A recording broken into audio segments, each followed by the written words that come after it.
Imagina essa situação do dia a dia. Você está lá trabalhando, laudando as tomografias, interpretando as tomografias na emergência e você recebe um paciente que não preencheu o questionário de forma adequada, que você não tem todas as informações, às vezes o paciente informa mal e de imediato nessa tomografia do abdômen sem contraste você já identifica uma grande diferença.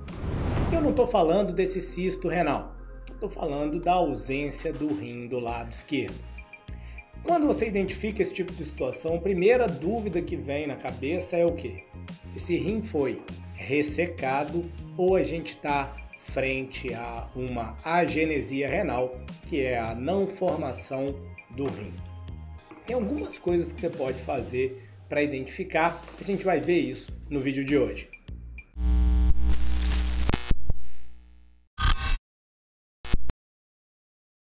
Muito bem, primeira e principal coisa que você vai fazer para tentar fazer o diagnóstico diferencial é conseguir a informação do paciente. Será que esse paciente já passou ou não por uma cirurgia? Se você tiver acesso ao paciente lá no ultrassom, por exemplo, onde você está frente a frente com o paciente, é muito fácil você fazer essa pergunta. Seu fulano, dona Beltrana, o senhor já fez alguma cirurgia no rim? E isso vai te ajudar. Porque às vezes o paciente vive a vida inteira e quando a gente tem a agenesia renal unilateral, muitas vezes o paciente é assintomático, ele vive uma parte boa da vida dele sem saber que tem um rim só e você vai acabar identificando isso. Então, a primeira pergunta é se ele já passou por uma cirurgia.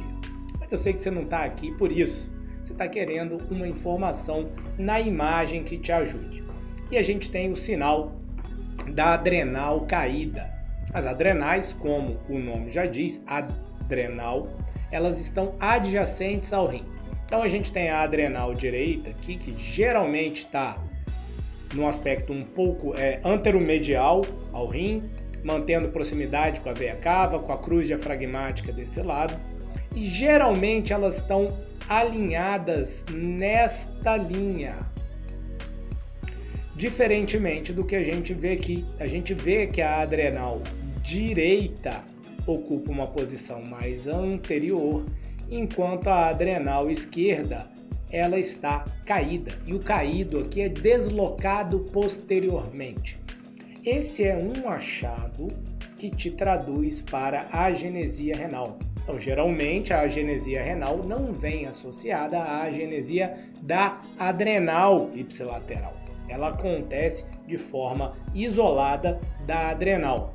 Como o rim não se forma de maneira adequada, a adrenal ocupa a posição, o espaço do rim, mais posteriormente.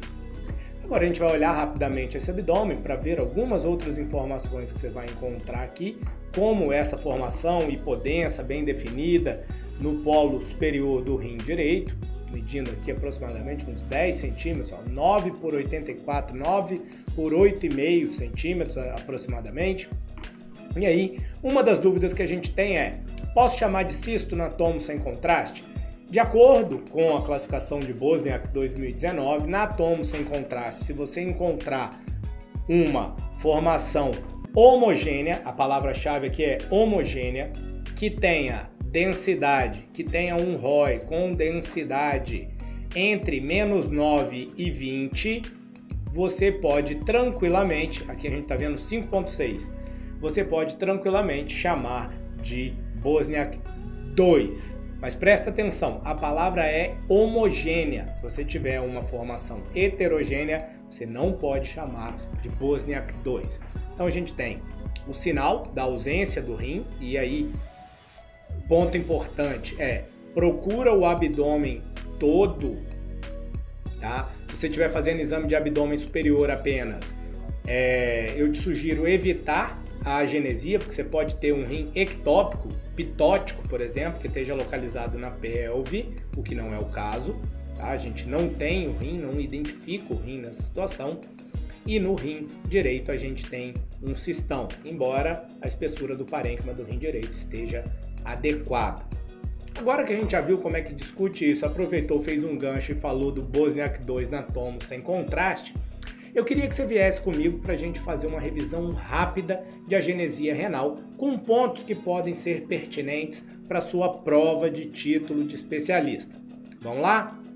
Como a gente já falou previamente, a gente tem duas possibilidades de agenesia renal. Ela pode ser unilateral ou bilateral. A unilateral é mais comum, ainda bem, do que a bilateral. Você vai encontrar ali a literatura falando em torno de 1 para 500 nascidos vivos, enquanto na agenesia renal bilateral você vai encontrar 1 para 4.000 aproximadamente. Ponto importante aqui é que a síndrome de Potter ou a agenesia renal bilateral ela é incompatível com a vida, enquanto que a agenesia renal unilateral muitas vezes é assintomática e você vai acabar dando esse diagnóstico lá na frente por um exame de imagem, muitas vezes sem estar necessariamente procurando pelo rim. Aí você vai encontrar algumas discussões na literatura, algumas vão falar que é um pouquinho mais comum em homem, mas o fato é que não há uma franca predileção, nem por sexo, nem por lateralidade. Então ela pode ser direita, esquerda, menino, menina, grosso modo, sem franca predileção. Às vezes vem na prova perguntando se há ou não predileção para você marcar a correta. Então não tem uma franca predileção, nem por sexo, nem por lado. Ela tem algumas associações que são importantes e pertinentes para você guardar para a prova. Associação cromossômica, trissomia do 21 e síndrome de Turner. A trissomia do 21, dica de prova, tá na dúvida, nunca ouviu falar, encontrou alguma coisa, marca trissomia do 21, tá? Trissomia do 21 muitas vezes está associada com outras malformações ou agenesia, sobretudo do trato urinário. Vesícula seminal, você pode ter cistos ou agenesia. Agora, no caso das mulheres, você pode ter o quê? Cisto do ducto de Gardner. Importante falar da síndrome de Zinner, que não é incomum que você encontre na prova teórica, mas como os aspectos de imagem são facilmente identificáveis e a ressonância e a tomografia têm um papel importante nisso, ou seja, pode estar na sua prova prática, é importante a gente dar um foco especial no último minuto sobre a síndrome de Zinner. A síndrome de Zinner, ou a tríade de Zinner, ou seja, uma síndrome que tem 3 características, ela é definida por agenesia renal e do mesmo lado, ou seja, ipsilateral, você vai ter um cisto de vesícula seminal e obstrução do ducto ejaculatório. Então, aqui, todos os créditos da ressonância ao colega. Essa imagem tomográfica é do nosso arquivo digital, totalmente anonimizada para não expor o paciente.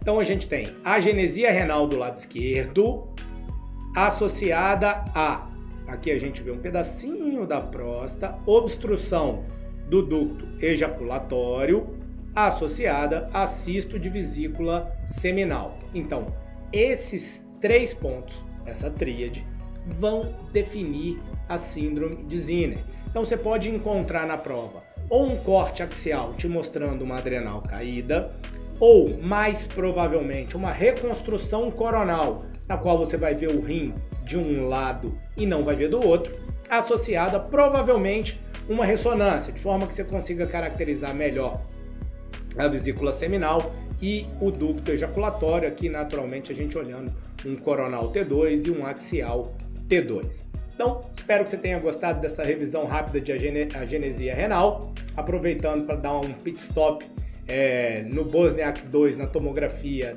sem contraste. Se você gostou, você já sabe, se você tiver alguma dúvida, alguma sugestão, algo que você possa acrescentar de forma educada nos comentários para engrandecer o debate com os outros colegas, você deixa aí nos comentários. Agora, se você ainda não sabe, a gente tem um curso preparatório para a prova de título de especialista do Colégio Brasileiro de Radiologia. Se você quiser se inscrever, a gente vai deixar o link logo abaixo. E a gente se vê no próximo vídeo.